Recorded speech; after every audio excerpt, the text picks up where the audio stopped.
Émission Moseka de Malewa moderne Pesibino Mbote. Tozali na esengo ya kokuta na nabino lisusu na cadre ya émission Moseka de Malewa moderne poto kabola nabino lisolo ya Elubu moko. Elubu ango tokutani nango wapi kaka na village ya Bokondi to vandi na nuwana tozali bongo na province ya Équateur. Alors Elubu tozako proposer bino zali oyo babenga kayango kuna pelele mais pelele yango ezali nini po komituna peut-être kombo wana yoki yango mbala ya yambo kaka sika mais pelele wana ezali sûrement oyo déjà oyebi yango soko zali ressortissant ya coin wana te na yambo kana sur République démocratique du Congo zali par exemple Kinois to zali na province mususu oyoka jamais kombo ya pelele yeba ke ezali kaka kasa ya langa boyebi bien kasa ya langa wana bien po mbala nango pe toliaka yango tobenga yango mbala ya langa kasa ya langa elamba makape avec impact pe idéologie. Alors na Elubu na biso ya le lobo komono lo lenge ba zolamba apelele wana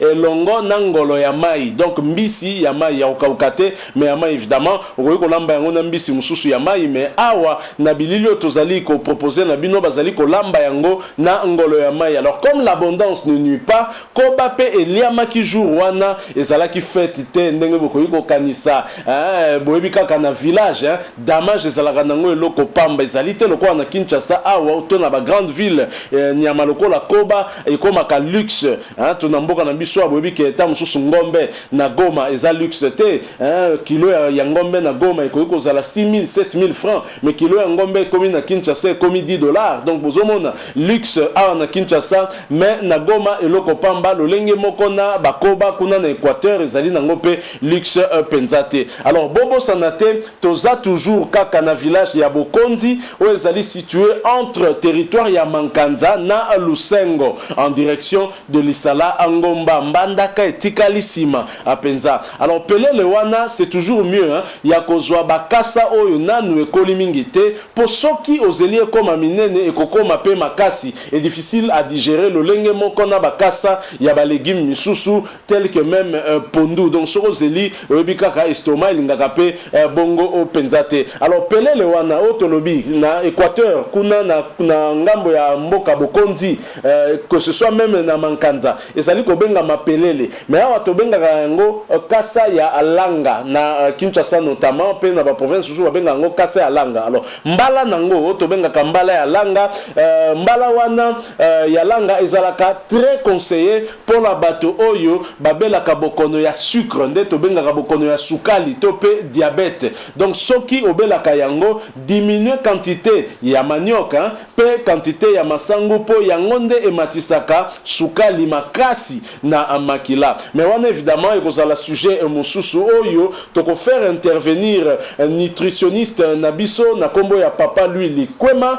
akoya ko limbolela biso yango malamu penza poto yeba ko comprendre pamba te wana ezali domaine na ye yenda ko yeba ko yebisa na biso soki kasa ya langa par rapport ya manioc to ya masango ezali malamu mingi pona babeli bokono ya sukali tope diabète na a français. Alors ndenge kaka boza komona na bilili ope tozo proposer bino justement papa lui likwema azalaka pe na bapelele na ye na bilanga na ye ezali situé na province ya Congo central tozali wana mingi na aki isantu. Donc ezali bakasa tope bambala o ya yebi yango malamu penza pe akolimbolela biso yango bo elongo bani. Merci beaucoup Nabino Bozali Kolanda Biso. Je rappelle que Bozali toujours Kolanda chaîne YouTube Nabino. L'émission Moseka de Malewa moderne Sikawa to proposer bino bililio tolaka kibino Bolanda. L'émission Moseka de Malewa moderne vous présente le feuille de tarot. Bandeko balandi émission Moseka ya Malewa moderne au Kasalanga. Langa ekolaka na se mabele kuna bakasa nango yangoyo tige nango eza violet misusu ezala omona vraiment tout violet là misusu ezalaka eza mwa pembe ba bordure nde eza violet oyo eza variété eliamaka variété oyo eliamaka te omona tige eza pembe vert ata bordure oyo ya violet oyo ezate nyonso entièrement vert wana eliamaka te Les feuilles de taro comestibles sont là. Nous voyons la tige a une couleur violet foncé, vraiment violet foncé. On voit. Ici, la tige est claire, vert, c'est vert, mais nous voyons les bordures sont violettes. C'est ainsi qu'on reconnaît la variété comestible. La variété qui est toute verte, même les bordures vertes, celles-là, elles ne se consomment pas. Ces feuilles sont cuisinées dans plusieurs provinces de la RDC. Vous découvrirez ces recettes dans l'émission Moseka de Malewa moderne.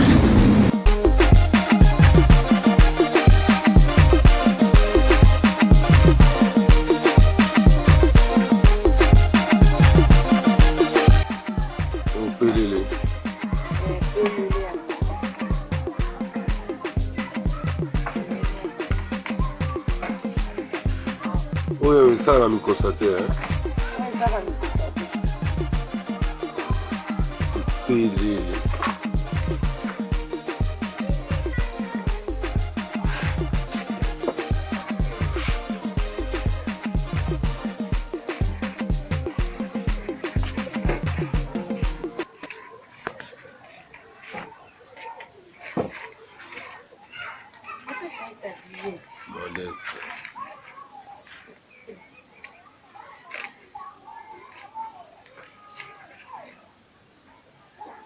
Balongola boya.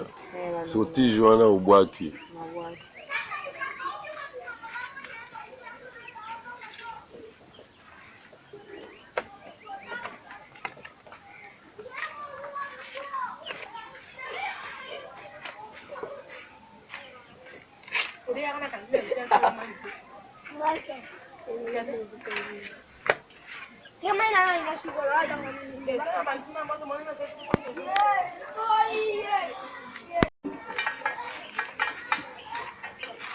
Yo kabandi okata netika ndunda netika bitekuteku Kayo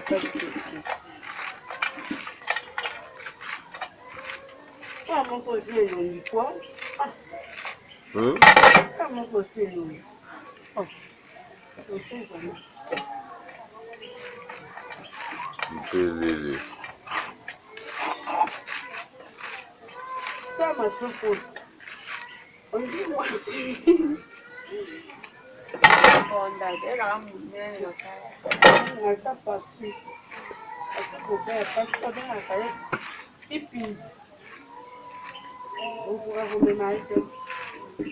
Eza nango pete eza pe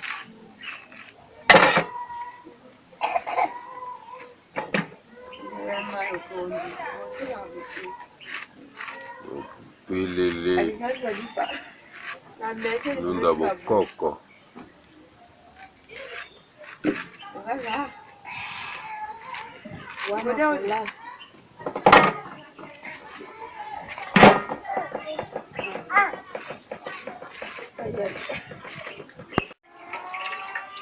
oyo sikoyo eza mbisi bazotokisa yango bien po bakosangisa yango na pelele dokolia mbisi na pelele ngolo ya mai.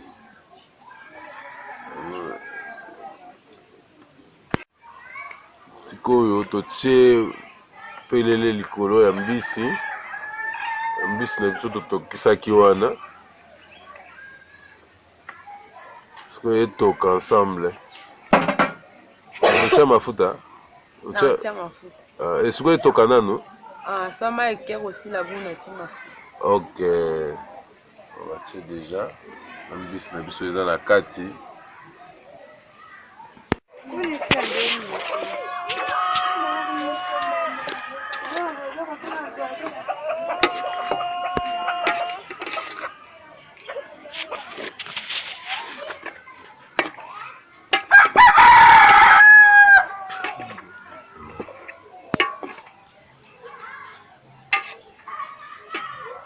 Pelele na mbisi ya mai.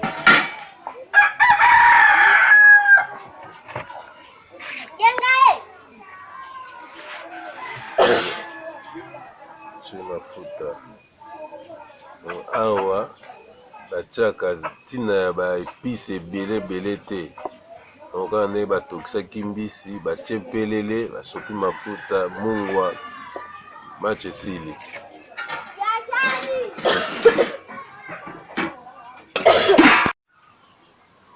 Donc pelele yango oyo ebeli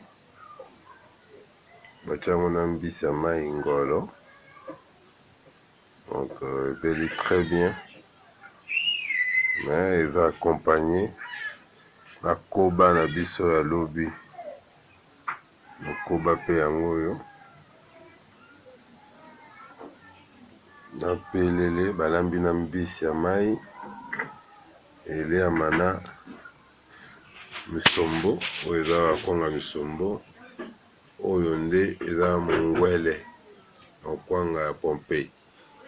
Donc musombo kwanga ya Pompei na pelele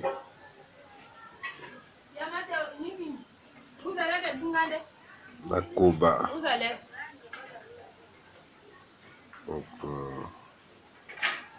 Donc kitoko avec malewa moderne toujours. Bon appétit à tous.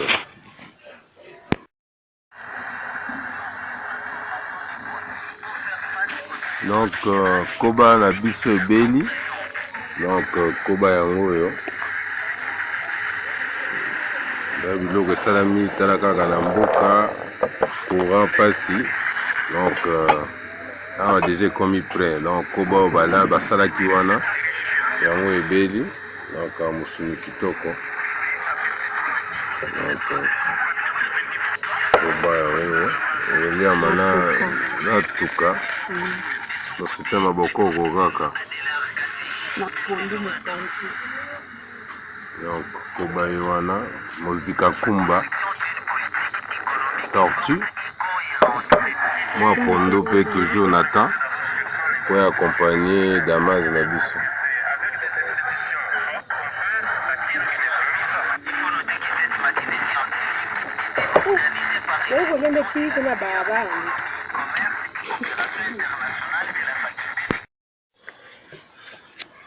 Il y a un pelele na koba.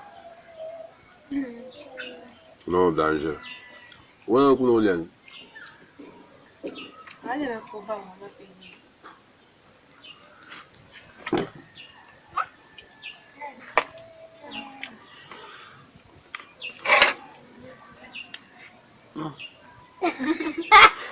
Uliani msombo.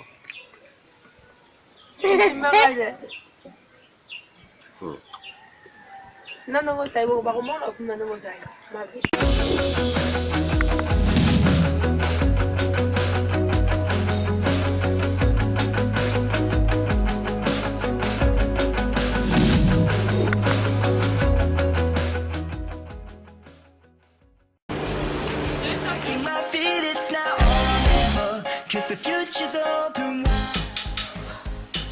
Très heureux de vous retrouver très nombreux.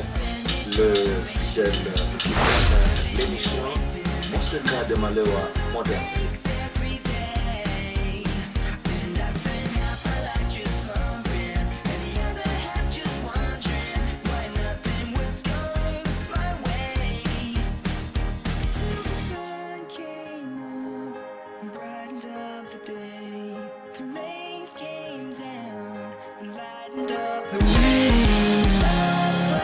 Break the shadows.